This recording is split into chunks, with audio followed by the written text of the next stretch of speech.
Merci d'être venu jusqu'ici. Donc nous sommes, à 2 mois et demi de la fin de l'année 2025, hein, dans un contexte, politique et économique plus qu'incertain, vous le savez. Est-ce qu'on aura encore un gouvernement à Noël ou demain ou aujourd'hui? On ne sait pas. En tout cas, difficile de dire, comment le marché publicitaire, lui, va terminer l'année et quelle va être la tendance l'année prochaine. On a quand même 2 certitudes, hein. La première, c'est que le marché devrait être globalement positif en 2025. Il y a une croissance selon les différents groupes médias qui serait entre 3 et +3 et +6 d'ici la fin de l'année. Et puis naturellement, en 2025 comme en 2026, hein, le marché devrait toujours être tiré essentiellement par la croissance du digital qui pourrait capter entre les 2 tiers et 70 à peu près des investissements publicitaires. Alors si le quantitatif, lui, sera au rendez-vous, les investissements seront-ils pour autant utilisés au mieux? On sait qu'on est face à une sursollicitation dont fait l'objet le public, face à un océan d'emplacements et de formats publicitaires. Donc, quelle garantie de toucher pertinemment ces cibles avec le bon message au bon moment? En une phrase, comment optimiser ces campagnes en pleine bataille de l'attention? C'est ce que nous allons voir ce matin avec nos invités, des intervenants qui représentent différentes parties prenantes de l'écosystème publicitaire digital. Donc Azira, qui est partenaire ce matin de cette conférence, donc c'est une société internationale qui fournit des solutions basées sur l'analyse et l'activation des données consommateurs, avec une spécialisation, vous nous en direz plus tout à l'heure Lola, sur la géolocalisation, pour permettre aux annonceurs et aux agences de piloter des campagnes digitales omnicanales et puis pour générer du trafic vers les points de vente physiques. On a avec nous Equative avec Pega, donc plateforme média globale qui est unifiée et verticalement intégrée, qui sert à la fois l'offre et la demande, donc les éditeurs et les annonceurs et agences. Blue 449, l'agence média globale, qu'on ne présente plus du Publicis Media, du groupe leader mondial aujourd'hui de la communication, donc connu pour son expertise digitale, surtout et sa capacité à proposer des solutions sur mesure pour les clients. Et puis IAS, véritable tiers de confiance mondial, hein, indépendant, qui fournit la mesure et l'optimisation de la qualité des médias numériques. Vous êtes les garants de la fiabilité, on va dire, et de l'efficacité des investissements publicitaires. Alors donc pour les présenter, vous avez, non, je vous les redonne, Léla Millet donc pour Azira, Pega Mofidi pour Equative, Clément Bascouler pour IAS et William Algan pour Blue 449. Cette question de l'optimisation, on va l'aborder en 4 temps. La première, c'est celle de la base, on va dire, hein, celle de la data, se demander comment l'organiser et l'exploiter au mieux. Ensuite, on se posera la question avec nos invités, celle de la question de la problématique du bon message au bon moment, comment le concevoir et comment l'adapter. Puis, on se posera la question, on abordera la problématique de la stratégie média, comment déterminer son approche face à une offre pléthorique. Et puis enfin, on s'interrogera sur l'inventaire, comment choisir des espaces de qualité. Pour commencer, je donnais quelques tendances sur le marché 2025-2026. Là, je voudrais vous demander, vous, c'est quoi votre analyse, votre regard sur le marché du digital à l'heure actuelle? Alors la première remarque, qui que nous, on peut faire en tant que régie dans l'écosystème digital, c'est la diversification de l'offre, la diversification des acteurs, qui est aussi liée à la diversification des canaux. Aujourd'hui, on a accès en tant qu'annonceur, en tant que marque, à une multitude d'options pour communiquer, que ce soit sur des leviers historiques comme le mobile. Je vais parler spécifiquement digital, et plus récemment, avec l'émergence de la CTV, de l'audio et qui se traduit, forcément par une multiplication des acteurs qui rend les arbitrages plus complexes et mes collègues pourront en témoigner, et notamment côté, agence. Pour les marques, hein, c'est de plus en plus, compliqué de pouvoir, choisir le bon acteur qui pourra nous accompagner sur les bonnes problématiques.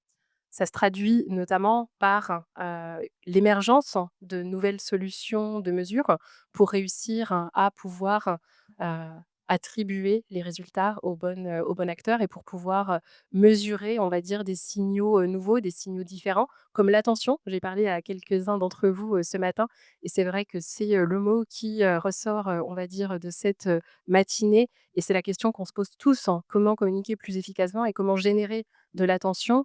alors que, les personnes qu'on va toucher sont inondées par des messages publicitaires et on a envie que sa publicité, bah, elle touche la bonne personne, au bon moment, mais surtout que la personne, elle soit attentive et réceptive à ce message et donc ce qu'il en ressort globalement, c'est qu'aujourd'hui, la tendance dans la publicité, c'est comment faire mieux avec, les mêmes moyens? Comment, communiquer plus efficacement? On n'est plus dans la quantité, on est dans la qualité et puis, le petit mot de la fin, comment ne pas parler de l'IA qui aujourd'hui est sur, toutes les bouches. Aujourd'hui on entend parler de l'IA, presque quotidiennement, c'est devenu un buzzword.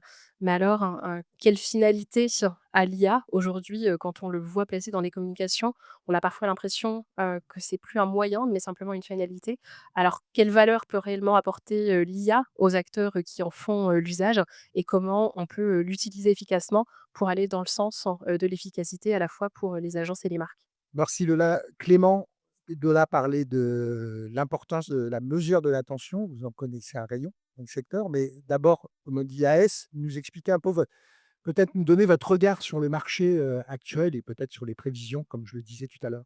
Alors, je rebondis sur ce que tu dis, Lola. Alors, c'est assez paradoxal, c'est qu'on voit effectivement multiplication des canaux, fragmentation, plein de possibilités. Et en même temps, nous, ce qu'on observe en tant que mesureur sur les stratégies, c'est plutôt une concentration. D'ailleurs, il n'y a pas que nous, il y a tous les baromètres aussi. Concentration pour autant des investissements sur quelques acteurs ou quelques devices. Donc, effectivement, il y a peut-être aussi une crainte où c'est compliqué, hein, la fragmentation, ça crée de la complexité et on ne sait plus trop où aller. Donc du coup, à côté de ça, nous, on voit une concentration. On voit une concentration, sur les grands acteurs du social media, les grandes plateformes américaines. Donc ça, pour le coup, tous les baromètres, le disent. Donc chaque année, la croissance, elle est majoritairement absorbée par, les GAFAM et les grandes plateformes. Donc ça, c'est un phénomène, réel pour autant.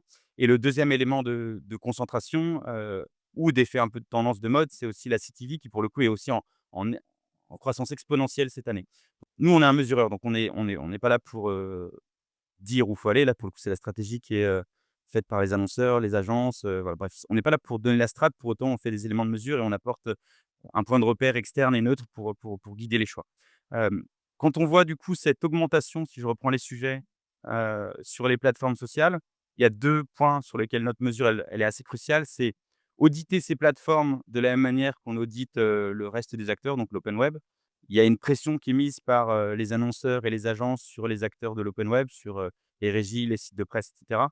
Pas toujours la même pression, sur les grandes plateformes, les GAFAM, sur, des exigences de brand safety, des exigences de visibilité, d'attention et cetera. Donc avoir la même exigence sur l'ensemble des acteurs du marché. Après, sur ces acteurs sociaux, et je vous montrerai tout à l'heure un case, il y a quand même eu depuis 1 an, un fort virage, que j'appelle le virage trumpo-muskien, où ces plateformes ont quand même, changé leur approche suite à l'élection de Trump et ont modifié leurs algos, la manière de modérer les contenus et cetera. Et donc c'est des plateformes qui ont quand même fait un virage à 180 sur la modération, la qualité des contenus et cetera. Donc il y a nous on voit, hein, une dégradation forte de la brand safety sur ces plateformes. On voit que c'est devenu des robinets à contenu UGC qui sont de moins en moins filtrés. Donc pour le coup, voilà, une, exigence, qui doit être là aussi de contrôler et aussi de surveiller ces acteurs-là. Deuxième point sur, ces grandes plateformes, c'est des plateformes qui de plus en plus poussent des solutions pilotées par l'IA. «Donnez-moi votre budget, faites-moi confiance, l'IA va vous orienter vers les placements les plus efficaces» et cetera. Top, super, on n'est pas là encore pour juger ça. Pour autant, nous, le feedback qu'on a des annonceurs et des agences, c'est: «Je veux quand même avoir une transparence de où est-ce que je vais». C'est-à-dire, c'est attention à ces produits full IA qui sont, un espèce de package, d'avoir quand même une transparence pour pas se retrouver en black box et pas savoir où on passe. Donc ça c'est des entre guillemets «des points de vigilance» sur cet argent qui va, ces investissements qui vont sur les plateformes, donc le contrôle et avoir une transparence sur les investissements.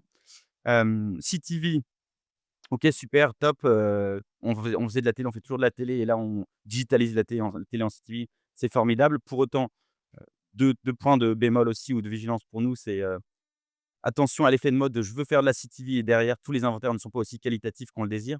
Donc voilà, encore une fois, l'effet de mode peut faire parfois qu'il y a plus de budget que d'espace qualitatif derrière et donc on peut se retrouver à investir en CTV, mais pour autant se retrouver sur, des choses qui ne sont pas assez qualitatives. Donc besoin d'aussi d'exigence, pas succomber à la mode pour la mode, mais aussi contrôler ce qui se passe derrière en CTV et puis du coup aussi, repondérer aussi le fait que ce matin, en venant ici, de avec plein d'entrain, vous êtes plutôt connecté sur votre téléphone, je pense, que sur la CTV, sauf si vous avez, une grande voiture. Bref, En tout cas, voilà, tout ça pour dire que, il y a aussi une consommation qui est principalement sur le mobile et parfois, c'est sûr que c'est plus efficace d'être un message sur une télé, mais la consommation, elle est encore très tournée vers le mobile, notamment pour les plus jeunes. Et dernier point, parce que j'ai l'impression de faire un long monologue. Dernier point sur l'attention, c'est un sujet qui est passionnant effectivement, qui est super intéressant, mais pareil, qui peut aussi avoir des écueils dans, ce qu'on met derrière, comment on le mesure, comment on le calcule et cetera et donc un sujet qui a besoin de standardisation, de repères, objectifs pour éviter, pareil, de succomber à la mode de l'attention pour l'attention. L'attention, c'est très efficace. William va en parler tout à l'heure. Il y a plein de choses qui sont effectivement, on va, capter, le peu d'attention qui est disponible pour chacun. Là, j'essaie de capter votre attention. Mais du coup, effectivement, mais du coup, c'est pareil. Ces effets de mode peuvent toujours créer des déviances où, pour l'attention, derrière, on va mettre des choses qui sont moins qualitatives, une manière de mesurer qui est moins fiable. Donc voilà, encore une fois, besoin d'avoir des repères. Ça, c'est mon rôle de mesureur, mais voilà, nous, on aime bien être dans les choses qui sont carrées, précises, standardisées et qui permettent d'avoir un repère objectif sur l'ensemble des leviers et des achats. Égard, vous, du côté d'Equative, quel regard vous avez sur ce paysage digital? Je rappelle que vous êtes tant du côté de l'offre que de la demande, vous parlez un peu à tout le monde. Quelle analyse vous faites de l'évolution de ce paysage? J'aime beaucoup effectivement tout ce qui a été dit. Je pense qu'on pourrait déjà commencer le débat, avant de rentrer dans les parties avec, ce que Lola et Clément ont dit. Je rejoins beaucoup, la partie, moi, dans les tendances, de ce que disait Clément entre les plateformes et l'exigence entre, l'open web, les éditeurs classiques et les plateformes sociales et les walled gardens plus généralement.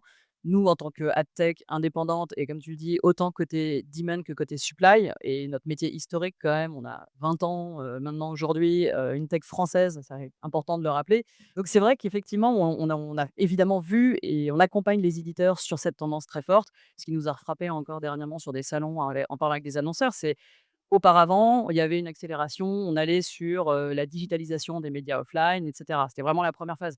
Maintenant, c'est, tout simplement les walled gardens qui sont au cœur de la stratégie et le reste se rajoute. Et effectivement, il y a la CTV qui arrive sur un axe qui arrive un peu à sortir de ça. C'est quand même assez frappant. On le sait de baromètre, année après année et voilà, on est tous inquiets là-dessus, mais de voir que ça devient même plus un sujet, qu'il y a plein d'annonceurs qui ont plus envie, d'y aller ou qui, se disent: «Bah, il y a de plus en plus de plateformes sociales, l'audience va là, j'ai besoin d'être là» et du coup, le rôle des agences est effectivement hyper important, et pour essayer de suivre et d'accompagner dans ces tendances-là. Tout comme le rôle des éditeurs pour, donner de la qualité sur les emplacements et les inventaires et le rôle des ad tech pour suivre ça. Donc nous, c'est vraiment tendance vraiment, une accélération là-dessus qui se fait. En même temps, face à ça, je trouve qu'il y a un super dynamisme du marché. Il y a qu'à voir les annonces, tous les jours quasiment, mais c'est vrai qu'il y a quand même des gros chamboulements qui se font. Quand on voit un TF1 qui signe avec Netflix, quand on voit France Télé qui signe avec Amazon, il y a vraiment des shifts qui se vont de, OK, on fait nos plateformes. Il y a eu cette phase-là. Maintenant, on se dit: «Bon, on est quand même quasiment producteur aussi. Comment on hyper distribue à l'international?» Il y a des sujets hyper intéressants. Et après, pareil, sur les éditeurs qui lancent aussi leur plateforme, c'est aussi assez intéressant, 366, Mediasquare. Il y a énormément de choses qui se passent, là-dessus. Donc, voilà, on a la chance d'avoir en France, des acteurs qui, sont capables de s'adapter, sont capables d'innover, ont envie d'y aller, qui ont envie d'accompagner les usages, et d'apporter de l'IA dans les solutions évidemment. Je pense qu'on y reviendra un petit peu après, mais comme on dit, que ce soit pas un buzzword et en même temps, c'est une révolution à laquelle on assiste et que chacun essaye de voir et de se dire, comment on va attraper ça. Je ne sais pas si vous avez entendu parler, Mark Zuckerberg, qui avait envoyé, il y a quelques jours un mail à tous ses employés: «Il faut multiplier votre productivité par 5 par l'IA». Enfin voilà, alors effectivement, eux ont d'autres enjeux aussi là-dessus, mais c'est hyper intéressant et l'attention évidemment, c'est le cœur de la thématique de ce matin. On le verra aussi nous sur des études qu'on a pu mener et comment on essaye d'apporter des solutions là-dessus. Donc vaste débat, on est ravis d'être là. William, de votre côté, agence média, vous êtes bien placé aussi puisque vous êtes, un interlocuteur, une interface entre les annonceurs et le marché globalement. Votre analyse, votre regard sur ce paysage 2025? Moi, quand je programmais les campagnes sur Smart Ad Server, le digital, c'était le média complémentaire, le petit bout en plus. Aujourd'hui, ça va être 60 des investissements, dans le mix média de nos annonceurs. Mais en fait, tout est digital, tous les médias sont digitaux. Donc quel avis sur le digital? C'est presque quel avis sur le média, qui est notre quotidien. Donc c'est pour ça aussi qu'on parle d'autant de choses que ça.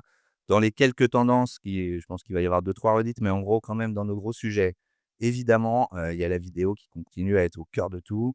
Il y a plus de télé et de vidéo digitale, il y a de la vidéo et c'est tout et toutes les stratégies sont vidéo chez nous et donc on pense le tout comme une complémentarité. La CTV est un morceau du truc effectivement, il y a pas encore, assez d'inventaire par rapport à la demande et c'est le principe des effets de buzz comme tu disais. Évidemment, l'écran télé nous intéresse quand même beaucoup. Évidemment, il se passe plein de trucs sur le mobile, mais il y a un impact pour les marques quand on veut créer quelque chose qui est quand même autre, quand on affiche quelque chose sur une télé et ça a une vraie valeur et on n'arrive pas à retrouver tout le monde dans les programmes linéaires. On arrive quand même à ajouter pas mal de choses avec du digital.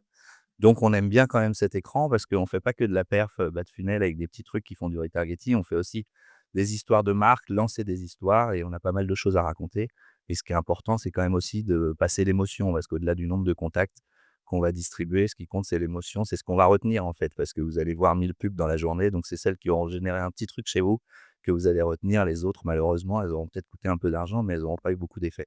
Le deuxième sujet, c'est évidemment le social. C'est ultra puissant sur toutes les cibles. Tout le monde a son téléphone dans la main et tout le monde a fait du réseau social, dans les transports, dans le taxi, sur son vélo. C'est un peu dangereux en venant pour ceux qui sont venus en vélo. En marchant, peut-être qu'il y en a qui l'ont fait, j'en ai vu et donc évidemment, c'est ultra puissant et il se lance aujourd'hui dans un truc qui est hyper intéressant aussi, qui n'a pas encore été abordé, je crois.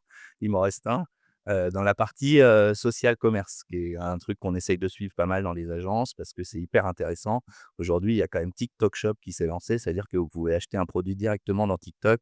Bon, évidemment, ça demande, un petit peu d'organisation d'un point de vue logistique pour les marques. On en a pas mal sur lesquels on est en train de lancer des trucs. C'est pas si simple que ça. Ils n'ont pas encore les bases d'Amazon pour organiser tous les flux, produits parce que c'est bien de vendre des trucs, mais après il faut les livrer. Mais quand même, il y a un vrai phénomène qui se lance sur ces sujets-là et dernier point, évidemment, la partie, attention qui est le sujet du jour. Heu, c'est hyper important pour nous. On va le redire un peu plus tard. Je pense que chaque techno a sa définition et ou sa façon de mesurer l'attention. On s'approche de la véritable attention, bon, qui est le graal de tout publicitaire parce que forcément, capter l'attention, c'est pas un sujet 2025, hein, c'est un sujet du début, de la réclame. Parce que forcément, si on regarde pas ma pub, elle aura pas d'impact. Aujourd'hui, l'avantage avec le digital, c'est qu'on a plein de moyens de mesurer. Après, qu'est-ce qu'est la vraie attention?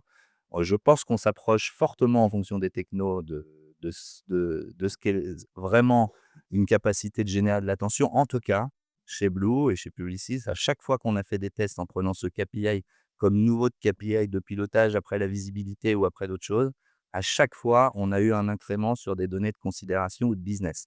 Donc la bonne chose à retenir, c'est que on a un truc qui est sûrement perfectible. Il y a des manières de mesurer et peut-être des repères qu'il faut un petit peu uniformiser entre les différents acteurs. Et tout ça, ça se construit, donc c'est logique et c'est plutôt sain.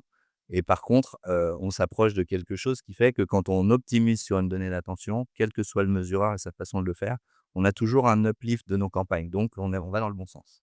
Encourageant. Dernier point, c'est sympa de me refaire la passe, je m'étais dit que j'en parlerais, j'allais oublier. Effectivement, aujourd'hui, gros sujet, le retail, c'est le nouveau, terrain de jeu parce qu'effectivement, aujourd'hui, les données retail, j'entends, étaient beaucoup utilisées, dans des deals, annonceurs, dans des choses un peu opaques et où, c'est les commerciaux qui négociaient des trucs et donc, ils avaient des visibilités médias. Ils ne savaient pas trop combien ça coûtait, combien ça leur rapportait, comment c'était géré, est-ce que c'était performant. Tout ça, aujourd'hui, ça s'organise. Évidemment, nous, on a des personnes qui sont dédiées et spécialisées là-dedans pour accompagner les marques. Mais ça devient un nouveau terrain de jeu. Il faut penser global de toute façon dans la communication. Ce qui est intéressant, c'est pas de penser, par silo entre le retail, mon CRM, le média. Tout ça est obligatoirement évidemment, toujours de connecter toutes les datas et toutes les expériences. Mais c'est le nouveau terrain de jeu, c'est vraiment le tout début, je pense. Il y a plein de trucs dans le retail, donc je peux pas en faire un sujet là, sinon il faut refaire un petit déjeuner parce que le retail, c'est C'est pas la prochaine prochaine ça. petite là, on s'en refait un. Ouais. Mais effectivement, c'est un nouveau terrain de jeu. On est au tout début, il y a plein de trucs à faire assez passionnants. Alors, je le disais, le premier sujet, c'est naturellement et la base un peu des investissements aujourd'hui, c'est naturellement le travail qui peut être mené sur la data, comment l'organiser, comment l'exploiter au mieux. La data, c'est, chez Azira, vous, c'est au cœur de votre, préoccupation. Vous êtes, je le disais, on parle beaucoup de géolocalisation chez vous. Est-ce que vous pouvez nous expliquer un peu comment, la place qu'elle tient et comment vous travaillez? La data, elle prend une place énorme aujourd'hui, dans notre approche et dans notre stratégie. Ce qu'il faut comprendre, c'est qu'en tant que régie, en tant qu'AdTech, on va délivrer des campagnes sur différents canaux. Donc on va être connecté aux bons partenaires, pour la diffusion, pour l'inventaire, on va être connecté au bon partenaire pour la mesure. Et ce qu'on peut apporter, nous, de vraiment propre à Azira et de différenciant à nos clients, c'est la data qu'il y a derrière. Et le fait, de travailler sur une data qui est propriétaire permet, d'aller identifier pour nos clients, des clusters, des typologies d'audience qu'ils n'auraient pas la possibilité, d'adresser autrement. Et donc nous, notre parti pris chez Azira, c'est d'utiliser la donnée de géolocalisation, comme base de la création de tous nos segments, d'audience. Et au risque d'enfoncer une porte ouverte, il y a un premier point qui est extrêmement important, qui est crucial, c'est le reach, le volume d'audience qu'on est en capacité d'adresser. Aujourd'hui, quelle que soit la problématique, d'un annonceur, heu on a soit, des problématiques, de mass média, de reach très important et notamment, côté Azira, on accompagne beaucoup d'acteurs dans la digitalisation du catalogue. Donc si on veut se positionner comme une alternative ou comme un complément au papier, on a besoin d'avoir la même portée et donc de pouvoir, toucher une volumétrie de personnes qui soit équivalente au papier. Ou alors, sur un plan complètement différent, qu'on soit un acteur, de niche et qu'on ait besoin d'identifier une cible qui soit, très particulière. Je reviendrai avec, d'autres exemples par la suite, mais avoir une large base de contacts de départ nous permet, quand on enrichit cette donnée et quand on construit des profils, de pouvoir opérer une campagne avec suffisamment de profils pour qu'il y ait un impact derrière.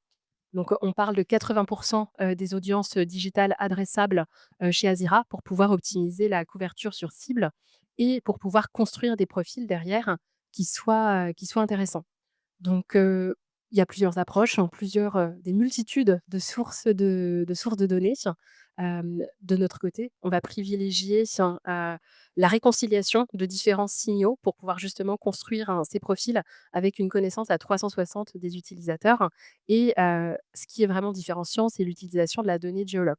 Parce que la donnée de géolocalisation, elle va nous apprendre énormément, sur ce qu'on fait. Ça a été, abordé, par mes collègues précédemment, mais tout le monde a son mobile dans sa poche aujourd'hui, donc tout le monde se déplace avec son téléphone et pas avec sa télé et grâce au mobile, bah, c'est des, informations qui sont, hyper instructives qu'on va pouvoir, collecter sur nos habitudes de consommation, de déplacement, les enseignes qu'on a l'habitude de fréquenter, nos zones de vie et qui vont permettre d'en apprendre énormément sur, qui on est en tant que profil et qui, associés à notre comportement, en ligne, vont permettre de créer un profil, qui, va pouvoir être exploité derrière pour être adressé donc sur différents canaux. Donc on a pris l'exemple ici, pour parler un petit peu concrètement, d'une enseigne de bricolage, par exemple, qui, veut, toucher une cible, de profils qui ont un intérêt, pour le bricolage. Donc par exemple, quand on est en capacité d'identifier des profils qui ont déménagé récemment, on se doute que c'est des personnes qui auront potentiellement besoin de faire des travaux et donc on va pouvoir, toucher à ce moment-là, quand ils sont en pleine intention, d'achat. Des profils qui sont aussi dans les zones de chalandise, des points de vente. Là encore, j'enfonce une porte ouverte, mais si on est Castorama, est-ce que c'est utile d'adresser un profil qui n'a aucun point de vente dans un rayon de 100 kilomètres autour, de ces magasins? Pas forcément. En tout cas, pas quand on a un objectif de performance et des profils, donc qui vont fréquenter des enseignes concurrentes puisque là encore, on est en capacité de déceler un intérêt sur la cible bricolage. Donc c'est, des signaux, voilà, qu'on est en capacité de collecter avec la donnée de géoloc et qui, pour reprendre ce cas d'usage, donc avec, Brico Dépôt pour ne pas les, nommer, nous a permis, d'obtenir sur une campagne mesurée, via le trafic en point de vente et non, via, la visibilité, mais on en fait aussi, ont permis d'obtenir 230 d'uplift sur les visites en point de vente. Alors, si certains ne sont pas familiers avec la notion d'uplift parce que c'est un jargon un petit peu, technique, c'est un terme qui nous permet d'identifier l'incrément de visites générées en point de vente après l'exposition à une campagne. Donc, pour vraiment, voilà, allier la notion de performance au, ciblage. Voilà, donc le reach, la connaissance et la réconciliation, des audiences et il y a un gros sujet qui est, intégralement lié à ce que, notamment, Pega et Clément ont évoqué, dans l'introduction, mais qui est le sujet de l'utilisateur au centre, des activations et qui forcément atteint ses limites à partir du moment où une majorité de budget est diffusée sur les walled gardens. Donc comment, en tant qu'annonceur, optimiser pleinement ses campagnes et pouvoir avoir une vision holistique, des utilisateurs qui sont, touchés si, le budget est diffusé sur des plateformes, au sein desquelles on n'a pas la visibilité donc sur les utilisateurs qui sont touchés. Il y a des méthodes, on va dire, pour pouvoir réconcilier, les utilisateurs, sur une variété de plateformes. Donc c'est le cas notamment entre, par exemple, le mobile, et la CTV avec, des identifiants uniques qui permettent de faire le lien entre les profils qui sont adressés, sur un mobile ou, au sein de leur domicile sur une télé connectée. Il y a des méthodes également, pour, réconcilier un utilisateur, qui a été, targeté par exemple par une campagne DOH, donc d'affichage digital et de pouvoir l'identifier ensuite, sur son mobile puisqu'on est en capacité de voir qu'il s'est déplacé, au niveau d'un panneau à un certain, moment donné et donc de pouvoir, l'identifier, plus tard sur son téléphone. C'est un sujet qui est extrêmement vaste et pour pas partir, sur un nom homologue, je vais simplement citer un exemple, donc justement sur la logique de retargeting entre le DOH et le display. C'est des choses qu'on fait, chez, Azira et en l'occurrence qu'on a fait avec l'un de nos clients en Europe, qui est, Vodafone et donc en retargetant l'audience issue, de l'exposition au DOH, on a remarqué une augmentation du taux de clic, un ratio de 4,3 sur les clics qui ont été, générés sur ces audiences-ci. Donc d'où l'intérêt de penser, ces campagnes de manière holistique pour, justement, penser utilisateur plutôt que de penser, canaux en silo. Merci Lola. Les gars, de votre côté, vous, quand on parle de data, il y a notamment un sujet, j'imagine, c'est, le croisement des données, notamment on parle souvent de data first party, third party, et cetera. Comment ça s'organise pour vous? Bah, du coup, en fait, c'est pour la suite logique et de ce qu'on disait, le but du jeu, c'est de permettre aux agences et aux annonceurs de pouvoir communiquer sur l'open web en ayant du contrôle, de la transparence, de la mesure et du scale. C'est vraiment les points, qu'on redisait et c'est là où nous, en Combat Tech, on a un rôle à jouer, on apporte du coup, une solution cette fois-ci côté demand avec notre plateforme de curation, qui s'appelle Maestro, qui a été rebrandée en début d'année. Et l'approche sur Maestro, c'est vraiment de pouvoir, agréger ces audiences, on y reviendra peut-être un petit peu plus tard et de pouvoir ajouter des surcouches data qui permettent d'avoir du scale et donc c'est là où c'est hyper important de travailler avec des partenaires, data, et nous d'être agnostiques là-dessus. Donc on a dans notre data marketplace une trentaine de partenaires qui sont intégrés, que ce soit des Desire Data, des Nielsen, Impulsit, enfin, énormément de sur des métriques. On parlait de l'attention aussi, donc on va travailler avec, Adelaide, Explain. Le but, c'est vraiment de pouvoir apporter des solutions qui soient efficaces et pour les annonceurs, en performance et comme le disait Lola, hyper important sur le scale parce que les stratégies data, combien on en connaît où au final, ah bah oui, là ça diffuse pas. Donc l'importance d'avoir aussi des outils de media planning qui permettent de forecaster, proprement ce qu'on fait et c'est là où nous, étant connectés à la supply, on va avoir ces signaux-là. On a vraiment cette approche-là et pour reprendre ce point-là, il y a là, c'était toute la partie data third party. Évidemment que pour un annonceur, c'est hyper important de pouvoir intégrer ces data first party et de pouvoir du coup avoir des logiques d'exclusion, retargeting, et donc c'est également possible, dans ces approches-là. Apporter plus de valeur grâce à la curation, hyper importante sur ce que ça peut apporter et je vous réexpliquerai ça dans la dernière partie pour ne pas spoiler. Non, on vient là-dessus.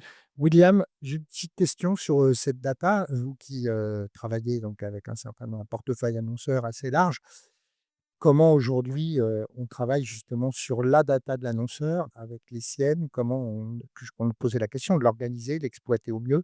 Comment on arrive à établir ces liens? Alors, nous, la vision de notre grand patron monde chez Publicis, que je vais citer, c'est Connect or Die. Donc du coup, il aime bien être un peu provoque, mais comme ça, vous allez retenir un truc. Il y a pas de futur dans la com si jamais, aujourd'hui vous connectez pas vos données. Comment? Il y a 1000 façons de le faire. Ce qui est hyper important, c'est que évidemment, il faut que la source qui va réconcilier, le point d'entrée commun entre toutes les datas soit fiable, mais aussi qu'elle permette de redélivrer sur des volumes importants. Parce que c'est cool d'avoir une data, mais si derrière, on dit, du coup, j'avais prévu de toucher tant de personnes et ça représente plus que 12 000 personnes sur une cible de 3 millions, ça sert à rien. Donc il y a un enjeu de qualité de la source de data qui va réconcilier, souvent des ID, un peu partout qui sont en train de se construire. Ça va sûrement s'uniformiser, puis à la fin, il y aura un peu moins d'acteurs, ceux qui auront gagné la bataille. C'est en ce moment que ça se passe, pour savoir si j'ai 2 domiciles. Sur ce site, je voulais en faire part, hein, quand même à l'audience. Si j'ai 2 domiciles, ils le savent, hein, donc faites attention si vous avez une double vie, parce que ça peut être dangereux. Mais ce qui est important effectivement dans les sujets donc de data, c'est tout connecter. Et aujourd'hui le sujet, c'est il faut pas parler uniquement, data qui permet de connecter les médias, mais il faut aussi connecter, sa first party, son CRM. On parlait du retail tout à l'heure, les réseaux sociaux, peut-être demain aussi, les influenceurs avec qui j'interagis, qui sont devenus un nouveau média hyper important pour les marques. Et donc le futur, c'est ça, c'est le futur de maintenant.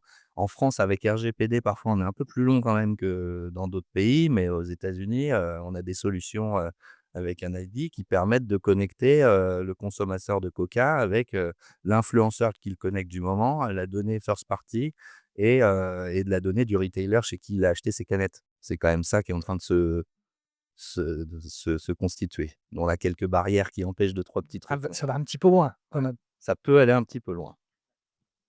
Après, si je peux juste rebondir là-dessus, ça montre quand même l'importance des sujets d'ID, tu l'as dit et on l'a oublié de le dire en introduction. C'est vrai qu'il y a eu un moment où on était le cookie-less, est-ce que c'est encore un sujet quand Google change d'avis? C'est encore un sujet parce qu'on a quand même plus de 30 des inventaires qui sont cookie-less, qui sont peu exploités. Pour des éditeurs, c'est des vrais enjeux de réussir à monétiser ces inventaires-là, où il y a moins de pression publicitaire, il y a les challenges évidemment de traçabilité et l'ID est hyper important sur le sujet, comme tu le disais là William, de réconciliation. Il est primordial, notamment sur les parties CTV, de pouvoir réussir à croiser dans des écosystèmes qui sont sans cookies par essence.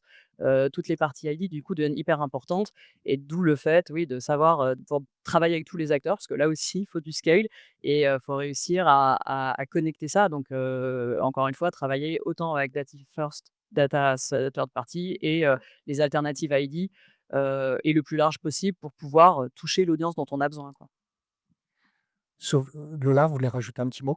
Oui, oui, non, je peux que qu'approuver tout ce qui a été, dit et côté régie, heu, il y a des manières d'exploiter, on va dire, hein, ces données, first party qu'on explore nous de notre côté, avec nos clients, à la fois en termes de ciblage, mais aussi en termes de personnalisation du message. Bon, je pense qu'on y reviendra un petit peu plus loin après. C'est une bonne Ça transition. se fait, voilà, de personnalisation du message et aussi de mesure, hein. Donc, il y a vraiment le côté, ciblage, pouvoir identifier mes clients, vs, mes, clients potentiels. Comment je les adresse différemment et comment je peux donc envoyer un message différent à chacun d'entre eux et comment je peux comprendre, donc, je reviens sur notre activité, principale, et sur, les activités donc de génération de trafic en point de vente, mais comment je peux comprendre qui sont mes clients, qui ont été les personnes qui sont rendues dans mes points de vente après avoir été exposées à mon média et si j'ai réussi à, générer des ventes grâce à des nouveaux clients. Clément, pas de mots à rajouter sur la data de votre côté? C'est bon? Tout a été dit. On vous garde pour tout à l'heure. Je ne sais pas s'il y a des questions dans la salle sur la data, si ça vous paraît tout clair, très clair, on pourra revenir naturellement dessus derrière. Pas de questions, mais disons qu'on va plutôt continuer à discuter et Lola le disait très bien sur cette notion du message, la problématique du message, le bon message au bon moment. Et on voit bien aujourd'hui que c'est le Graal, enfin, ça a toujours été le Graal, adresser on a parlé de la cible, maintenant le bon message, bon moment, une fois qu'on a déterminé sa cible. Aujourd'hui, c'est naturellement dans le digital, ça devient assez crucial, toujours dans cette problématique de l'attention. Pega, je crois que vous avez pas mal, étudié le sujet et je vous passe même la manette. Nous, c'est une grosse évolution qu'on a apportée cette année, notamment parce qu'Ecotive va fusionner avec une société nord-américaine qui s'appelle ShareTrue. Du coup, sur cette société-là avait fait énormément d'études de comportement online, CTV, vidéo, justement sur ces sujets d'attention, en se disant: «Comment est-ce qu'on fait pour émerger aujourd'hui quand tout le monde va avoir les mêmes inventaires et que, l'attention se dilue?» Vous allez vous reconnaître sur toutes ces stats-là. Franchement, rien de qu'on ne connaisse pas, mais c'est daté et c'est mesuré. Donc le fait que quand on est en CTV, ben, malheureusement, à 76 on ne porte pas attention aux publicités, et surtout, on prend son smartphone quasiment à 80 quand on le prend, donc ça, vous reconnaîtrez tous là-dessus.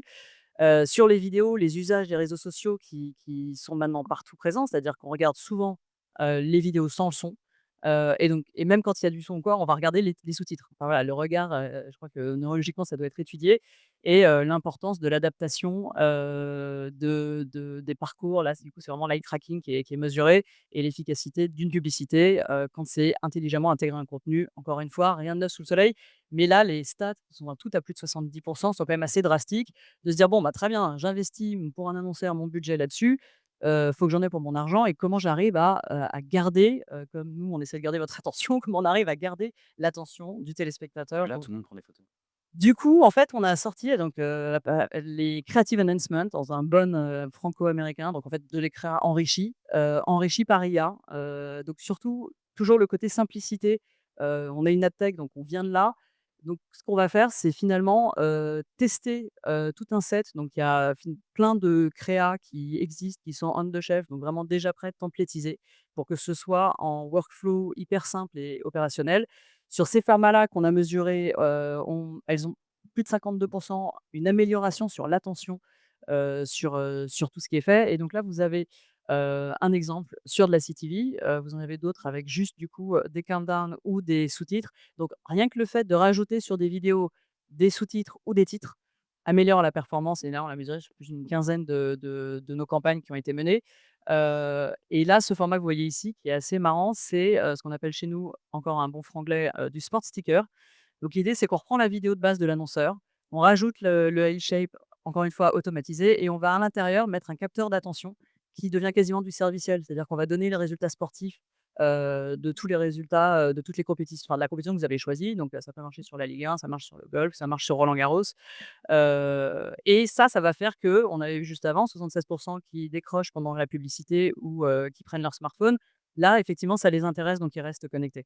Et encore une fois, le fait que, il y a rien à faire, en fait, pour l'acheteur, et pour l'annonceur. Il y a pas besoin de faire des allers-retours avec l'agence de créa parce que, du coup, ces templates existent, l'IA le fait automatiquement. On fait valider par un lien de preview s'il faut avant. Donc c'est vraiment ces choses-là qu'on a sorties et c'est tout récent en Q2 et donc on a fait les premières campagnes. Donc là, vous avez l'exemple avec Dyson.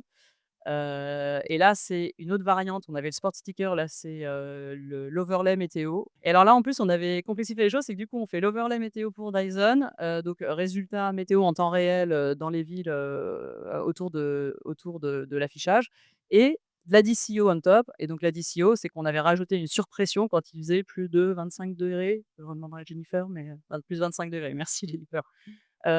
Donc les 2 étaient combinés et là-dessus, alors pas spécifiquement sur celle de Dyson, mais sur, plusieurs campagnes, widget météo, on constate une augmentation de plus de 9 sur, l'attention qui est prêtée à l'annonce. Donc voilà, c'est comme ça que nous, on essaye de pallier ces pertes d'attention avec des formats innovants qui ne soient pas une usine à gaz pour les acheteurs à mettre en place et qui puissent, prouver, de la performance là-dessus. Ce que vous nous dites, Pégase, si on résume, c'est-à-dire qu'il faut mettre les ingrédients dans le message qui vont permettre de capter l'attention, travailler sur le message lui-même, l'adapter et par ailleurs accompagner ce message aussi pour que le l'internaute, le téléspectateur, si c'est sur de la télé connectée, ne parte pas ailleurs, en fait. On part du message de base, donc effectivement, le message est hyper important. On va l'enrichir soit en mettant les titres et les sous-titres en vidéo, ça c'est hyper efficace. Et sur la partie CTV, comme on a une plus grosse zone d'expression et qu'on a quand même ce sujet de garder, le téléspectateur connecté, on peut rajouter le serviciel. Il y a un autre format qui marche bien aussi, particulièrement pour des promos ou des sorties, ou des JPO ou d'autres choses, c'est le countdown, donc le compte à rebours, d'une promo ou d'une nouvelle sortie de film. Et le fameux QR code, hein, sur une CTV, on sait que, il y a des interactions qui sont difficiles sur le côté CTV, mais qu'on a avec son smartphone. Même si les touchscans ne vont pas être, absolument délirants, ça reste des interactions qui permettent d'avoir cette approche omnicanale. Donc oui, on part du message de base et on l'enrichit avec des zones d'attention ou d'interaction ou du serviciel.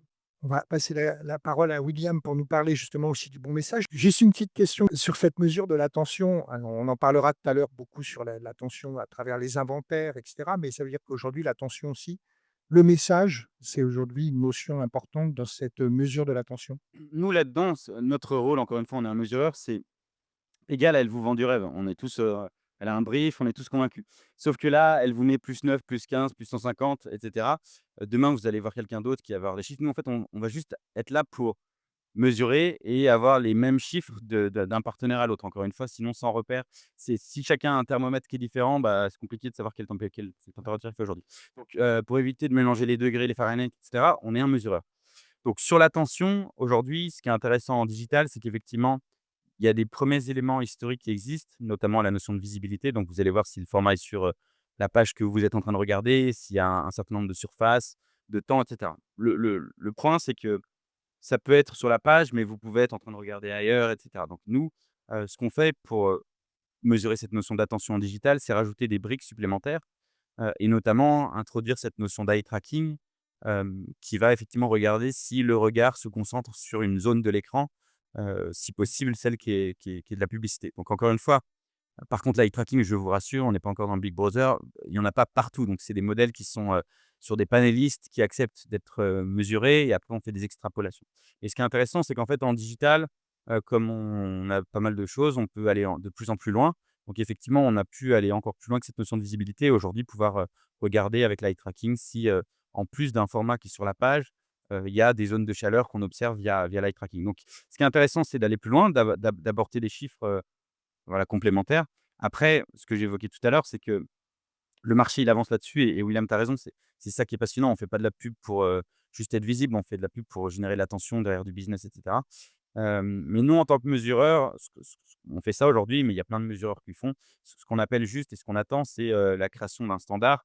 Pourquoi? Pour que vous utilisiez, si possible nous, mais peu importe la personne avec qui vous travaillez, on ait les mêmes protocoles, les mêmes méthodologies et que derrière, quand vous parlez, avec, une régie A, une régie B, une régie C, vous arriviez à vous entendre sur les chiffres et que ces standards, ils permettent juste, en fait, d'avoir des discussions commerciales et de rentrer dans une logique d'optimisation. Si, vous avez la même manière de calculer les choses, peu importe votre fournisseur, bah, derrière, vous allez pouvoir, négocier, rendre ça, dans vos logiques d'achat, d'optimisation, et cetera. Donc encore une fois, on en est dans cette phase où l'attention s'est développée parce que c'est passionnant, mais on attend cette phase de standardisation qui permettra vraiment de rendre ça, encore plus optimisable parce qu'il y aura pas de débat sur: «Ah bah tiens, moi il fait, 25, moi il fait 24», et cetera. Ce qui rend les discussions beaucoup plus William, sur Allez, moi j'ai plein de fausses stats à vous présenter. sur ce message, Ne vous inquiétez pas. Alors on y va. On parlait effectivement du bon message au bon moment.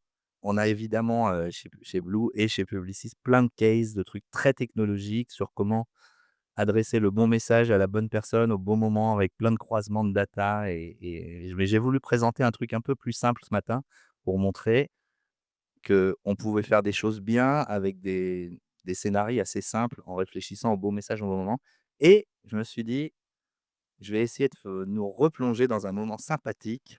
Les JO de Paris, la vie semblait plus belle et donc du coup, je me suis dit: «Ça va les faire sourire et déjà j'aurais attrapé leur attention». Moi, je travaille en partie pour Française des Jeux. Française des Jeux, ils travaillent avec la FDJ Sport Factory. Il y a peu de monde qui le sait, mais c'est un des plus gros investisseurs dans le sport, la Française des Jeux, depuis 30 ans déjà et ils étaient partenaires des Jeux olympiques. Donc ils nous adressent un brief en nous disant, «C'est évidemment le moment de toute notre histoire, les JO à Paris, pour faire savoir ce qu'on a comme engagement dans le sport». Évidemment, on a mis quelques millions pour être partenaire. Ce serait bien que les gens en entendent un peu parler. Donc, dans leur brief, ils nous disent comment on peut faire parler de nos engagements sur la FDJ Sport Factory. Normalement, le slide d'après, c'est un film, donc ils ont produit, je vais le diffuser, mais si je parle en même temps, on ne comprend rien. Ils ont produit un film assez long, manifesto, qui est là pour raconter justement leurs engagements dans le sport. Et c'est de ce format qu'on est parti, et je vous dis la suite après le film. Il y a 30 ans, Laurent ne s'aventurait pas encore dans le grand bain. Roman ne portait ni kimono, ni pyjama.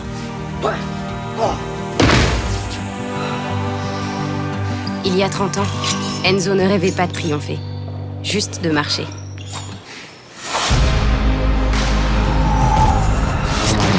Et Mathilde ne connaissait même pas le tricycle.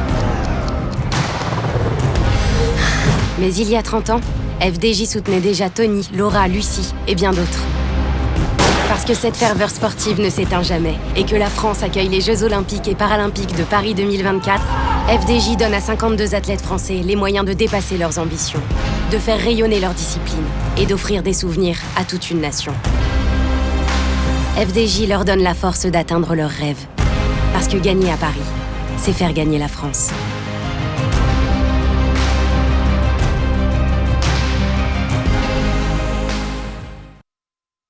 Mais ce qui est intéressant du coup ensuite, c'est de se dire comment on fait une fois qu'on a exposé tout le monde avec ce message qui effectivement est, pousse et génère des émotions sur un grand écran mais qui dit la même chose à tout le monde. Comment on peut faire pour redescendre ce message avec le bon message au bon moment? Alors que malheureusement, à ce moment-là, l'agence de création de Française des Jeux, elle a tout mis dans ce film, qui est déjà pas mal, mais on n'a aucun asset pour le digital, on n'a aucun asset pour, du DOH ou pour autre, mais on a envie quand même de faire autre chose. Donc ce qu'on a fait, on part du film et on se dit: «On va faire un truc géolocalisé». Dans ce film que vous avez vu, il y avait de la natation, du judo, de l'escrime, de l'athlétisme et du cyclisme et on s'est dit: «Bah, il y a quand même pas mal de monde qui va venir, pour les évidemment pour les différentes, épreuves, sur Paris et pas que, pour, ces différents sujets avec le Stade de France, le Grand Palais et cetera. C'était formidable et donc si on en faisait des petits formats, donc on a découpé, le film que vous avez vu en petits formats vidéo. Ici, on les voit dans du DRH, mais c'était à peu près les mêmes sur le social.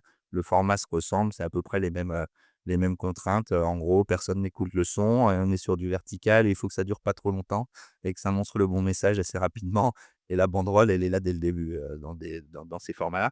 Donc on a créé ces petites vidéos et donc, on est parti de ce film qui touche tout le monde et on a créé ça. Donc ça, c'est le bon message. Et ensuite, on a fait de la stratégie du bon moment avec des scénarios assez simples. On a fait un premier truc, c'est de se dire si je suis à proximité d'une de ces zones d'épreuve, du coup, je vais être exposé à une création en fonction de l'épreuve que je vais voir. Et là, on parle de capter l'attention parce que on me donne le bon message au bon moment, au bon endroit et dans un moment, évidemment, quand j'ai mon billet dans la main, qu'on est dans les JO Paris 2024 et que je vais voir la natation, parce que Léon Marchand va cartonner et que je vois une vidéo dans un DOH avec un mec en train de nager et qui dit que FDJ supporte les athlètes français, évidemment, ce message, il n'a pas du tout le même impact qu'il y a 2 ans quand, quelqu'un m'en a parlé, que personne l'a retenu et que j'étais pas dans ce mood et que je m'en fichais un petit peu et donc c'est hyper impactant. C'est pas un gros budget cette campagne, mais c'est aussi pour ça que j'avais envie de montrer celle-là. C'est assez local et 2e scénario, c'est je suis à proximité. Du coup, là, vous avez compris, en fonction de où je suis, j'ai le message dédié.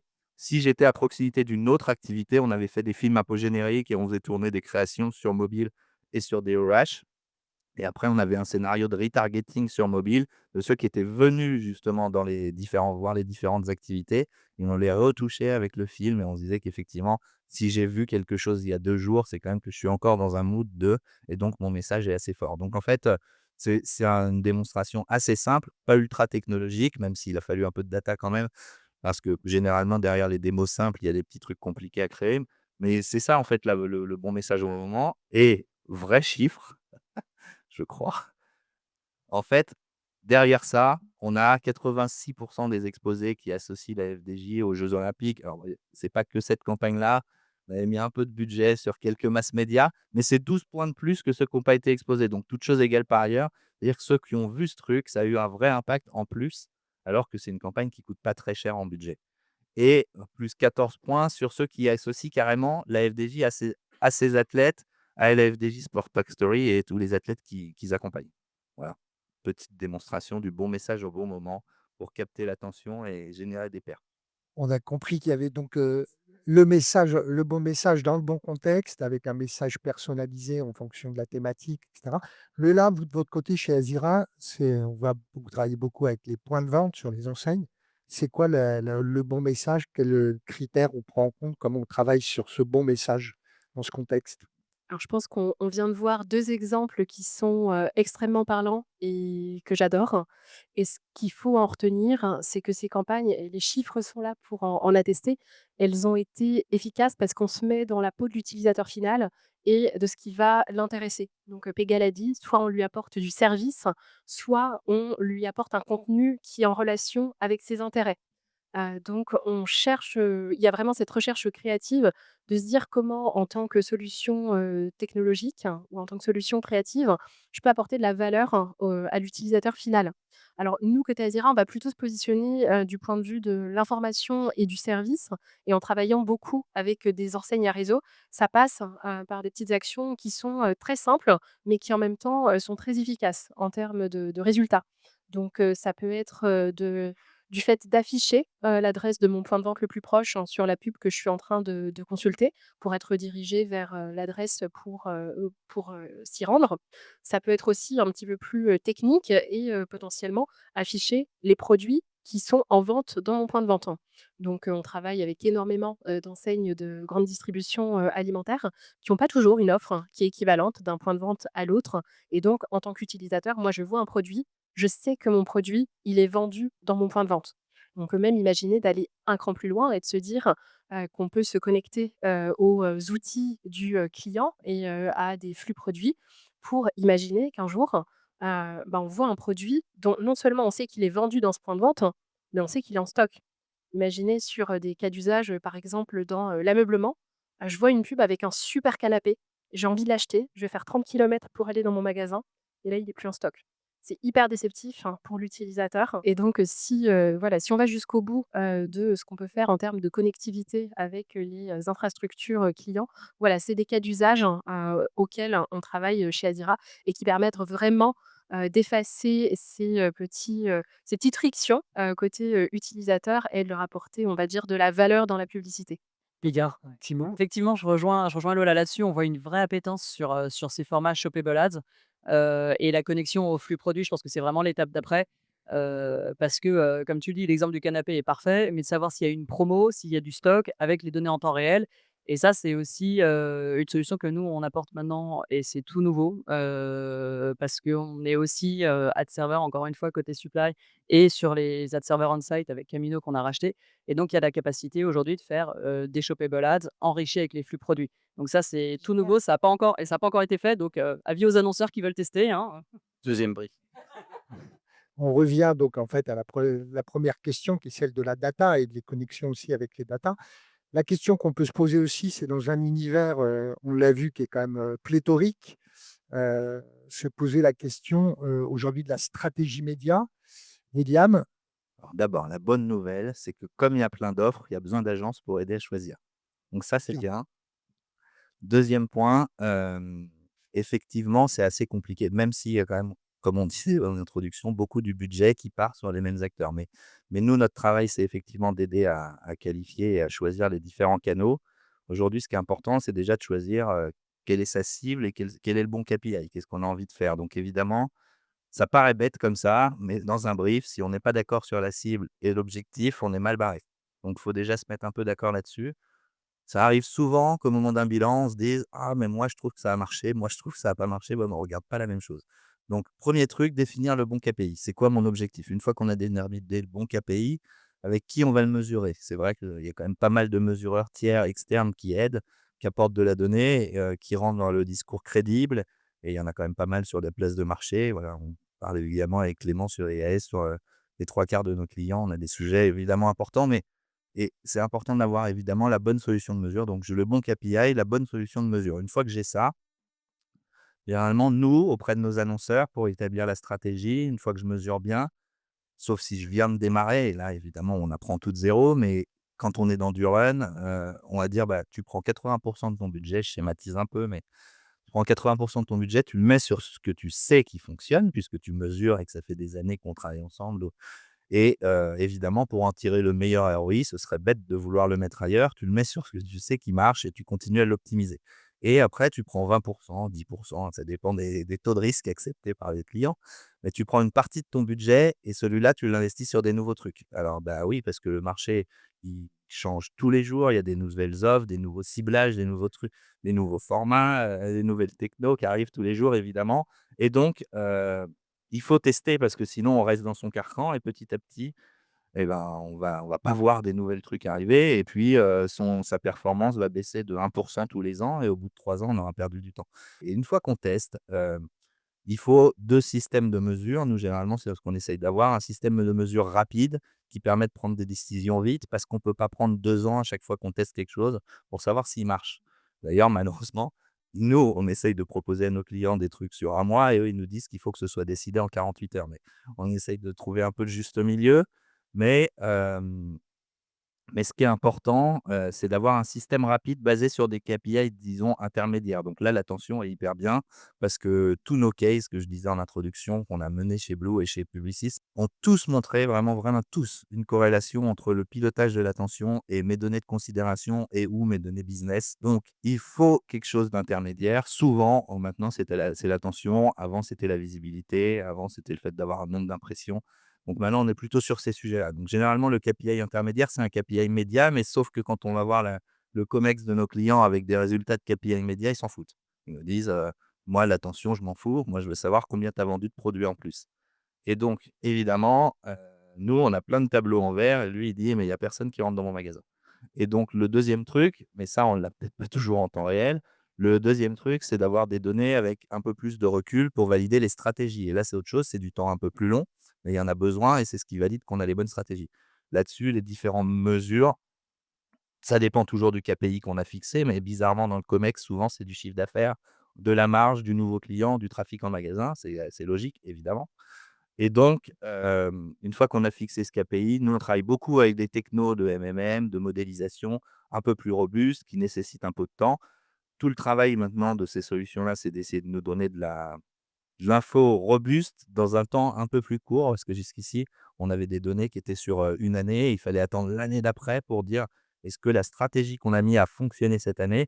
Donc maintenant, on réduit, on est sur des trucs à trois mois, certains disent 1 mois, mais bon, au bout d'un moment, moi, j'y crois plus trop parce que c'est tout le truc du robuste, c'est qu'il a besoin d'avoir un peu d'historique et donc du coup, c'est ce système à 2 vitesses. Vitesse très rapide sur un KPI intermédiaire, vitesse très longue sur un KPI business qui est celui où on parle le même langage avec son client, sinon dans le COMEX, on va pas se parler de la même chose. Béguin sur, cette, là, on a une agence média naturellement qui va nous parler de la stratégie média. Vous travaillez avec elle aujourd'hui, c'est quoi le rôle des agents justement dans ces choix Hem, de repérer? Très rapidement, effectivement, c'est ce que disait William, c'est qu'aujourd'hui, les audiences se fragmentent. On a vu les usages au début qui évoluent énormément. On a une concentration sur certains acteurs, donc le rôle des agences est effectivement hyper primordial. Nous, notre rôle, c'est de pouvoir apporter des outils qui permettent, une simplification, sur, les achats et de la mesure, tierce intégrée et du coup, c'est peut-être ce qu'on verra sur la partie d'après. C'est vraiment comment choisir les bons inventaires et comment amener ça, de manière impartiale et efficace pour un annonceur et une agence. Clément, on a entendu beaucoup, à nouveau William, parler de l'attention dans la stratégie média. Ça veut dire qu'il y a un rôle à jouer forcément aussi, dans la mesure de l'attention, dans ces choix qui s'opèrent, en termes de stratégie média? Oui, bien sûr, bah, du coup, comme le disait William, nous, on est au milieu, donc dans les KPI intermédiaires, donc les KPI qui vont permettre de mesurer la qualité et l'efficacité des campagnes. Donc nous, en fait, on dépasse un peu la notion d'attention, mais on est vraiment sur la notion de qualité média.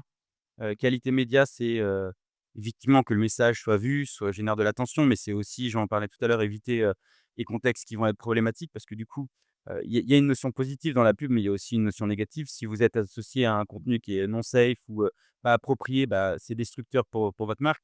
Si vous avez Perrier qui fait une pub à côté des scandales récents, bah, c'est pas très efficace, voire plutôt, ça va dans le négatif. Donc, ça rentre dans la qualité. Il y a aussi toute la déperdition possible, en délivrant des impressions sur des robots. Donc encore une fois, l'attention, ça doit se mettre au sommet de la pyramide, donc en ayant un socle de qualité. C'est encore une fois de l'attention chez les robots, bah, c'est génial, mais ça vous fait pas beaucoup de business. Donc voilà, donc tout ce socle qualitatif, il est extrêmement important. Et je reviens aussi d'ailleurs sur ce que disait Lola tout à l'heure en introduction, je t'ai écouté. Hem, Ça va aussi dans une logique un peu plus vertueuse aussi, de sustainability. C'est-à-dire que si vous épurez la partie qui est pas qualitative, qui va du coup, être pas efficace, bah, c'est aussi des impressions qui génèrent du carbone. Donc en fait, nous, dans notre équation de qualité média, on introduit aussi la notion de carbone dans le sens où, si on enlève ce qui n'a pas d'efficacité, bah, on enlève aussi des impressions qui, génèrent du carbone, pour rien en fait. Donc du coup, nous, on recentre vraiment les clients sur, la qualité, son efficacité et travailler sur ce socle, dans l'approche. Sur cette mention de stratégie média, pour finir, là, il y a quelque chose d'assez important. Alors, on l'a vu avec William, il nous a parlé de l'intérêt des KPI qu'on va définir, c'est forcément important. Il y a quand même une tentation parfois, c'est de vouloir aller où c'est moins cher. Exactement et on ne peut blâmer personne, on a tous, hein, cette tentation, d'aller regarder, quels sont, les différents prix pratiqués sur le marché et ce qu'on peut avoir à quel prix et dans, cet écosystème, c'est là où les agences jouent un rôle majeur, d'experts hein, pour aller décortiquer les tarifs et comprendre, ce qui, se passe derrière, les tarifs pratiqués par une régie. Parce que quand on est sur un business model au CPM, bah, derrière ce CPM, il peut y avoir une variété de formats, il peut y avoir une variété d'inventaires. Est-ce qu'effectivement je vais, dépenser, toute ma campagne sur des inventaires à très bas prix, mais qui vont potentiellement compromettre, l'intégrité de l'image, de la marque de mon client? Ou est-ce que je vais, communiquer sur des inventaires, qui seront, plus qualitatifs? Quels sont les partenaires de mesure aussi qui sont, inclus, dans ce CPM? Et comment derrière je vais pouvoir, attester des résultats de ma campagne?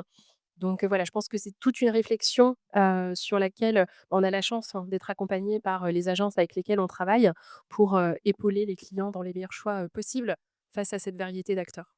C'est-à-dire qu'on rajoute encore, en tout cas, on élargit encore l'univers, donc on comprend bien que la quantité est là. Maintenant, le vrai sujet, c'est le dernier point qu'on voulait aborder, c'est la qualité, naturellement. Clément, vous avez déjà pas mal insisté dessus. Mon cas, il est moins sexy que celui de William et de Pega, il est plus dans le dur de la mesure, mais j'en parlais tout à l'heure en introduction sur le changement de paradigme, donc heu désolé, je suis le mec qui plombe un peu la matinée avec un truc un peu anxiogène, mais tout ça pour dire qu'effectivement, j'évoquais tout à l'heure le virage, trumpo-muskien qui est en cours. Donc c'est le cas, hein, je pense que vous avez l'expérience empirique à votre niveau. Vous voyez que quand vous allez sur Instagram, c'est plus, les photos de vos copains, des petits chats mignons et cetera. C'est, beaucoup de robinets UGC de contenus qui sont parfois, violents, haineux, discriminants et cetera et puis en plus avec des algos où si vous arrêtez 2 secondes sur un truc, vous en avez 10 autres. Voilà, donc vous êtes pris au piège. Donc ça, on le constate aussi dans la mesure où nous, on voit des baisses très significatives, sur les scores de brand safety, sur une plateforme comme Meta, on a vu cette année -10 points, -10 points, 10, hein, 1-0 de score de brand safety, c'est flippant. La bonne nouvelle, c'est que les agences et les annonceurs s'intéressent au sujet et donc là, je voulais vous montrer un case, hop, avec un de tes clients, William, Bouygues. J'ai choisi ça spécialement, c'est le petit cadeau, pour montrer effectivement quand même l'engagement qui est aussi des marques et des agences. Donc, Bouygues, ils ont un programme, qui justement sensibilise sur les réseaux sociaux sur, l'ultra connexion et le fait qu'il y a des dérives numériques. Donc pour le coup, ils ont un programme spécifique, là-dessus, qui s'appelle, Reconnecter et donc du coup, ils avaient choisi cette campagne pour tester avec nous une solution qu'on a lancée cette année. C'est une solution en fait de filtrage sur la brand safety.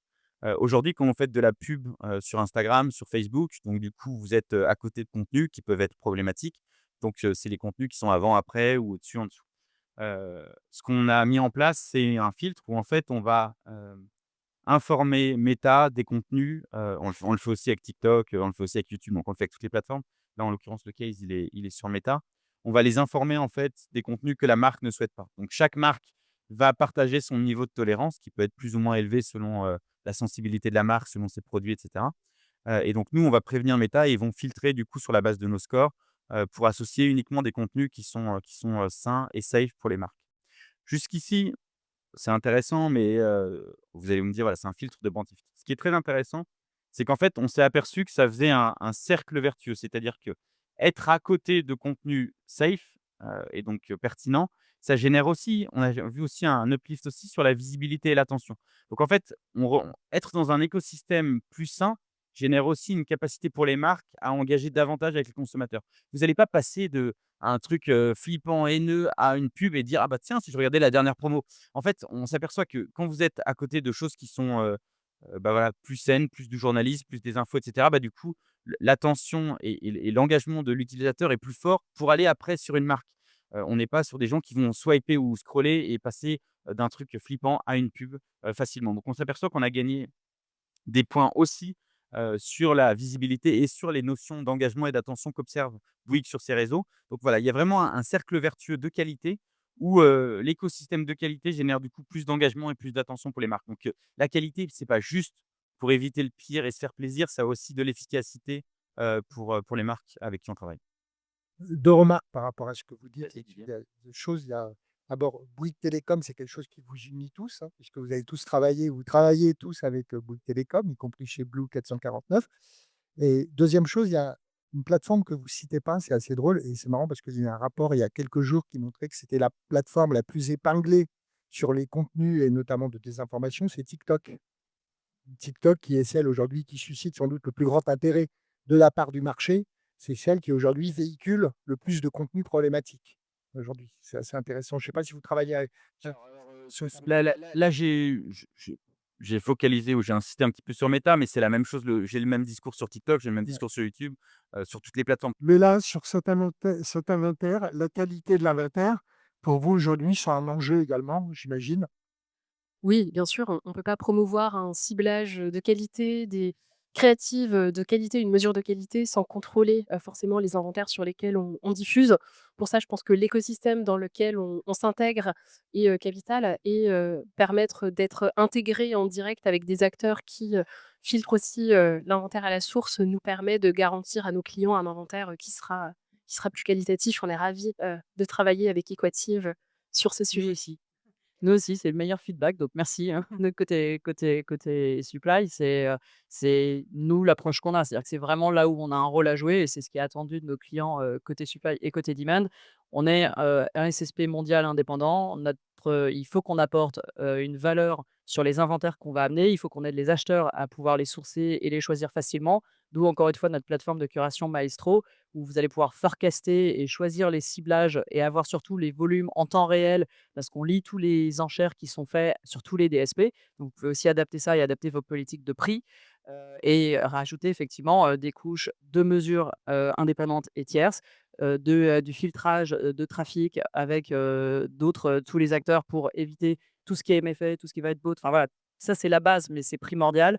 Énormément challengé par les DSP sur aussi ces approches-là, sur la qualité et les connexions directes. Donc ça, c'est qu'il y a je fais un peu d'évangélisation sur le marché, mais il y a quand même un sujet de, tout le monde se dit SSP. Un SSP, en fait, il y a des définitions, en fait. Il faut être connecté à la supply, à la demand directement. Des resellers ou après quand on se met sur des approches autres, c'est pas des connexions directes. Les DSP challengent énormément aujourd'hui ces acteurs-là parce que, tout s'achète et tout se revend. Il y a vraiment une volonté aussi de pouvoir donner de la transparence, encore une fois, aux achats qui sont faits, rémunérer les éditeurs justement sur ces valeurs-là et travailler avec des acteurs qui apportent des datas et des choses, pertinentes et efficaces. Donc il y a un vrai sujet, et c'est ce que nous on amène, et on voudrait vraiment que la solution de Maestro permette d'améliorer, l'open auction et l'open web et que ce soit aussi facile d'acheter que sur les plateformes, avec les bonnes couches de data qui sont connectées, avec les bons inventaires qui sont faciles à être filtrés, en mettant des KPI d'attention, de visibilité, dessus,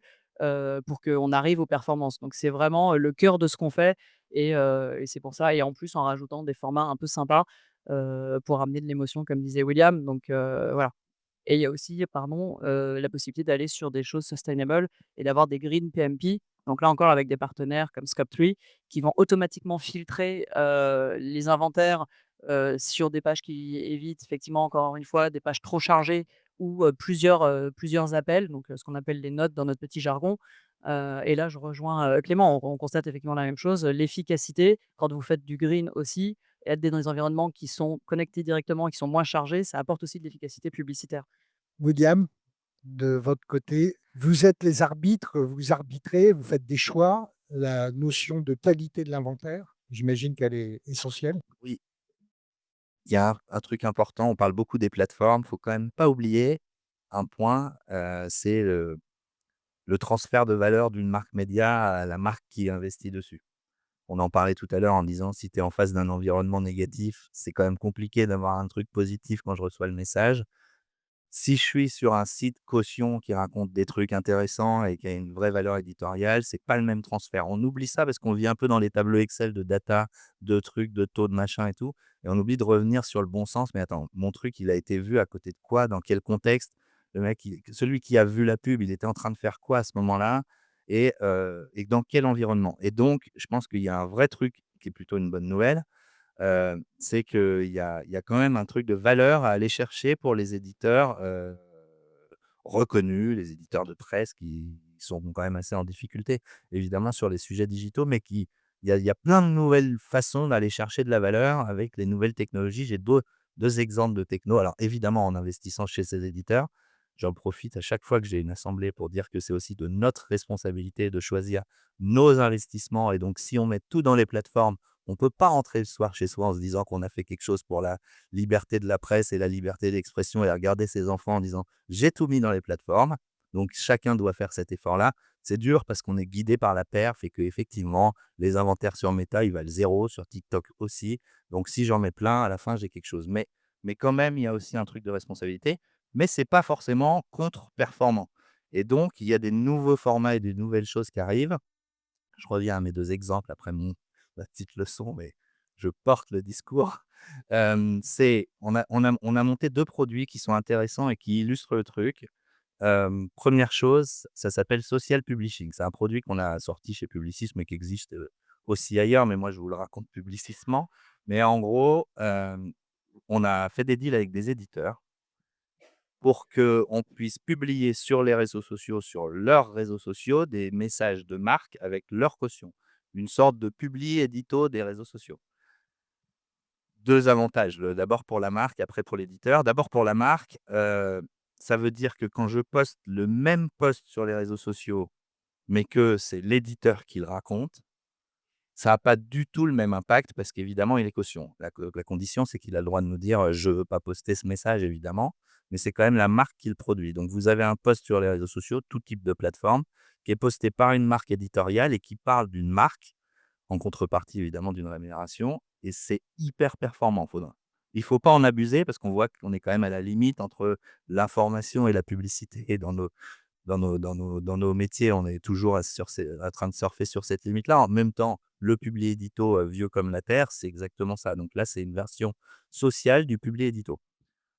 Le même post, il fait 20-30 d'engagement à chaque fois. C'est-à-dire que si vous publiez sur votre business manager, sur Instagram, ou si c'est, j'en sais rien moi, 20 minutes qui poste le truc en disant: «Telle marque fait tel truc de sympa en ce moment, il y a une nouvelle collection». Moi, je vois La Redoute, à midi là, donc il y a une nouvelle collection chez La Redoute où les canapés sont super cool, ils ont fait une collab avec, telle personne et c'est vachement sympa. Quand c'est La Redoute qui le dit ou si c'est l'autre qui le dit en disant la même chose, hein, le même post, le même visuel, le même texte, ça a pas le même impact. 2e point pour l'éditeur évidemment qui est génial, l'éditeur, il prend un pourcentage du média et ce média, il serait allé où avant? Il serait allé 100 chez Facebook ou chez Meta ou autre plateforme sociale. Les pauvres, c'est vrai, on tape que sur eux, mais du coup, ça veut dire qu'on disait en introduction, la grosse partie de la valeur va chez toutes les mêmes plateformes. Il y a des solutions qui permettent de redonner un bout de la valeur qui serait allée chez les plateformes aux éditeurs. Dans notre business model, là, quand je viens de dire ça, il y a 15 de ce que vous avez payé qui va à l'éditeur, 85 qui fait du paid chez Meta où c'est lui qui le met et vous lui remboursez. Mais voilà, donc il y a quand même 15 d'un budget qui serait allé chez Meta qui serait allé chez l'éditeur. 15 si tous les budgets méta devenaient à 15 chez les éditeurs, on sauve la presse en France, hein. 2e truc, évidemment, on ne pourra pas tout faire là-dessus, mais c'est intéressant à avoir en tête les ordres de grandeur SEO et rechallenger vos agences SEO parce qu'il va falloir aussi parler de comment vous sortez en référencement de manière générale, mais c'est un des gros sujets, mais je voulais l'amener par c'est une eau porte pour les marques médias, peut-être qu'ils vont perdre du trafic, malheureusement via LLM encore une fois, puisqu'on donne des résultats directs. C'est une autre porte de générer de la valeur autrement en disant: «Vous produisez des trucs chez moi, ça remontera ailleurs, mais je suis quand même rémunéré pour ça». Non, mais c'est une perspective que vous ouvrez, c'est bien. Voilà. Les SIA est quand même clairement menacé et c'est plutôt le GIE qui va arriver derrière, quoi. On est C'est pas forcément l'un contre l'autre, je pense que c'est complémentaire. Et il y aura une cohabitation sans doute pendant un bon moment entre les 2. Merci beaucoup. Je ne sais pas si vous avez quelques questions à poser sur ce qui a été dit, par nos intervenants, les 4. S'il y a quelques questions, c'est le moment. Très bien, enchantée Margot, de Westfield Rise, donc la régie publicitaire, des centres commerciaux. Je vais revenir vers toi William, du coup, sur un sujet où tu avais c'est un peu trait de ma question. En quelques minutes, en quelques minutes, si tu pouvais parler de la partie retail, justement, tu disais, qu'on pourrait faire une session pleine. Mais comment est-ce que tu vois, quels sont un peu les use cases que tu vois, sur la partie retail, que ce soit in-store, je sais pas, dans les gares, dans les malls et cetera? Qu'est-ce que tu vois un peu comme, Question imagerie? difficile. En fait, le truc, c'est que mais en plus, c'est toi qui t'y connais bien, donc tu me poses une question pour voir si je m'y connais bien. Mais en gros, il y a c'est vrai, tous nos clients nous disent, «Qu'est-ce que je peux faire sur le retail? J'ai pas un brief là cette année qui est comment tu intègres le retail dans la strat l'année prochaine». Personne n'a la même idée de ce qu'il met derrière le mot retail, c'est assez marrant. Parce qu'effectivement, il y a ceux qui pensent in-store, il y a ceux qui pensent, la data d'Amazon, il y a ceux qui vont penser, les différentes plateformes effectivement qui proposent des agrégations de données retail. Donc déjà, il y a un truc de, en fonction de mon brief, à quoi ça va me servir? Parce que du retail pour du retail, ça sert à rien. Par contre, il y a des données incroyables évidemment, qui servent nos clients dans le quotidien sur de la vraie donnée de transaction, alors qu'on a eu l'habitude dans le média d'avoir des données de parcours client, des données de quels médias je regarde, sur quoi je me renseigne, on sait ce que j'achète, à quel moment, en temps réel, ce qui donne beaucoup d'idées sur ce que je vais acheter demain. Et en plus, les données retail, quand on parlait d'ID, on ment pas sur qui on est en retail parce que sinon on se fait pas livrer chez soi donc on va pas pouvoir raconter qu'on a tel âge, qu'on fait ça ou je sais pas quoi, comme pour accéder aux plateformes réseaux sociales ou n'avoir pas mis à jour certaines données parce qu'on a déménagé. Donc c'est hyper intéressant aussi pour l'ID. Enfin bref, les use cases sont infinis, je pourrais refaire le truc à l'infini sur ces sujets-là, mais on en a partout. Il y a vraiment, des sujets très magasins, trafic, DOH, comment je vais faire pour être, à côté de mes centres, comment je fais pour amener du trafic, capter les gens dans les différents magasins. On a des données très digitales, comment je vais savoir que quelqu'un qui achète en ce moment, des maillots de bain, et c'est la rentrée, il a un enfant et donc il faut que je lui parle d'un sujet de rentrée et donc c'est infini mais c'est vraiment tout le début et je pense que peu de personnes imaginent tout ce qu'on peut en faire. Donc il y a un gros travail d'évangélisation, bon courage et qu'on fait ensemble et qui ouvre de nouvelles portes. C'est vraiment on a l'impression qu'il y avait le média et il y a le média, plus, avec un truc qui s'est rajouté dedans et il faut que ce soit dans toutes nos strates. Mais on n'a pas un brief vraiment, hein. On n'a pas un brief là de 2026 où la question c'est pas: «Mais je sais pas trop quoi en faire, j'ai pas bien compris tout ce que ça fait». C'est à peu près ça. Mais qu'est-ce que je peux faire avec ce truc? Aiguillez-moi. Merci. Bonjour, moi c'est Marine. Je suis responsable, marque et publicité au sein d'une ONG, le CCFD Terre Solidaire et j'ai une question sur le brand safety. Oui, désolée. C'est vrai qu'on utilise, pas mal de la technologie justement de l'IA où on laisse un peu les algorithmes faire pour aller, capter, nos audiences et du coup, je voulais savoir comment faire, en sorte que justement, avec l'IA, c'est vrai qu'on sent qu'on n'a pas forcément la maîtrise de là où sont diffusées nos campagnes. Donc voilà, qu'est-ce que, vous faites vous ou en tout cas les plateformes pour, sécuriser au maximum, la diffusion de ces contenus, quand c'est généré par, l'IA qu'on maîtrise pas trop, quoi? Merci, c'est une très bonne question. Donc, en fait, l'IA, nous, on n'a pas non plus une approche binaire en mode: «L'IA, c'est mauvais».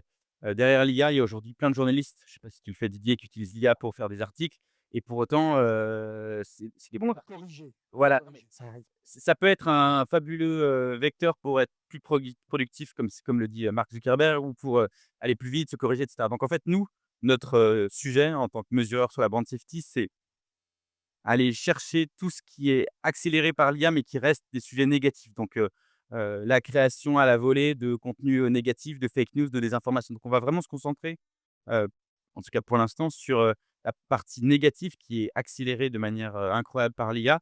Donc on va vraiment aller là-dessus parce que sinon effectivement le sujet est trop vaste, trop tentaculaire et encore une fois, derrière, ce qui est généré par l'IA, il y a pas forcément que des problèmes. Donc nous, on va vraiment aller là-dessus, sur les problèmes, et effectivement, c'est beaucoup plus facile aujourd'hui de, créer à la volée, des centaines de sites qui vont reprendre des fausses informations. C'est plus facile de créer à la volée des centaines de sites qui vont, véhiculer, de la haine et cetera. Donc nous, on va vraiment aller là-dessus. Le point positif, c'est que nous aussi, on utilise l'IA pour aller encore plus vite, pour les détecter, les analyser, les exclure. Donc c'est vraiment, l'IA sert à tout le monde, nous sert aussi pour aller plus vite dans nos méthodos. Et effectivement, on va nous se focaliser sur les grands problèmes et si je prends l'exemple des fake news, c'est pareil. Sur les fake news, si quelqu'un dit, aujourd'hui, il faisait un grand beau temps à Paris, super, on va pas aller chercher ça, même si c'est faux. On va vraiment aller sur les fake news, sur, les grands sujets, qui sont impactés. T'engages pas trop en politique dans tes exemples. Non, mais nous, on va aller sur les sujets, heu, climato-sceptiques, les sujets, de guerre, les sujets de conflits politiques et cetera. On va aller chercher ces fake news qui ont un impact sur la société. Donc on va aller sur les 80 les plus impactants, pas toutes les fake news qui peuvent circuler, sur le web. Donc, aujourd'hui, notre position, c'est l'IA sur la partie des problèmes qui sont accélérés et aller effectivement sur les grands enjeux sociétaux. Autre question ou c'est bon pour tout le monde? Merci beaucoup. Alors merci de votre attention. Merci à vous. Merci Léla, merci William, merci Pega, merci Clément et bonne journée à tous.